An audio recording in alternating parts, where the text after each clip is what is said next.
What's up, guys? So today it's going to be a real quick video. I'm going to show you guys how to test your spark plugs and test your ignition coils. On top of that, your ignition coil wiring. That way you're going to know exactly what part is bad, whether it's electrical, a bad coil, a bad plug, and hopefully not something else. So let's jump right into it.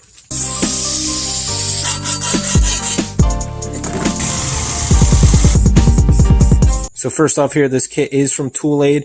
It's going to come with everything you need to test your coils, your plugs, and your wiring. I'm going to put a link in the description on Amazon for this if you guys want to check it out. It's fairly cheap. I think it was only like 50 bucks. It would potentially save you a lot of money and headache, so it's definitely worth it.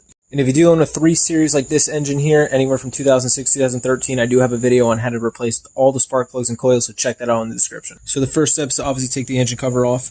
And we're going to test out cylinder number 2 here. Let's say we got a misfire here in cylinder number 2. We want to figure out if it's the wiring, if it's the coil, or if it's the plug down in there. So we're going to start by removing the coil here.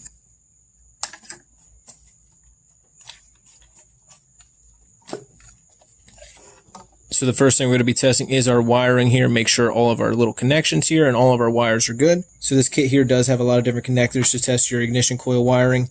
What we're going to be looking for here on BMW is going to be Bosch 2. So with the ignition coil out of the way, we're going to take our little tester here and we're going to plug it in. I turned off some lights for you guys so you can see it better. So now it's time to start the car and test out our wiring.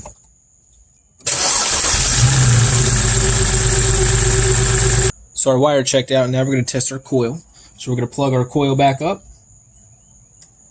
And we're going to get our coil tester with our bulb end. We're going to put it into the coil. And then we're going to take this clamp here.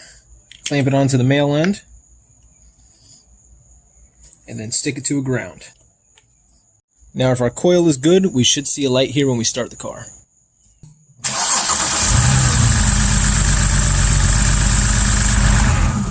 So the coil and the wiring checked out. The last thing to check is our spark plug.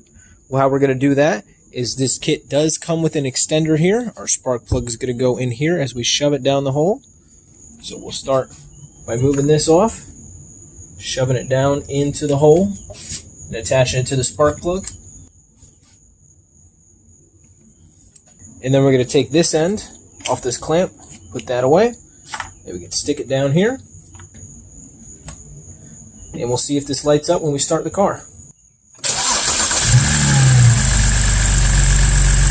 If this video helped you out, guys, please leave me a thumbs up for the YouTube algorithm. I'd really appreciate it. My goal with this channel is to cut out all the small talk nonsense that a lot of other YouTubers do and get straight to the point of why you guys came here for the video. So consider subscribing. I have a lot of really cool videos on my channel, like how to repair a curb rash on your rim, also how to paint your rim and brake calipers, how to paint your car and get a professional looking result with nothing but spray cans, how to repair scratches on your car at home with no expensive tools, and much, much more. So be sure to subscribe and leave me a thumbs up if you enjoyed the video.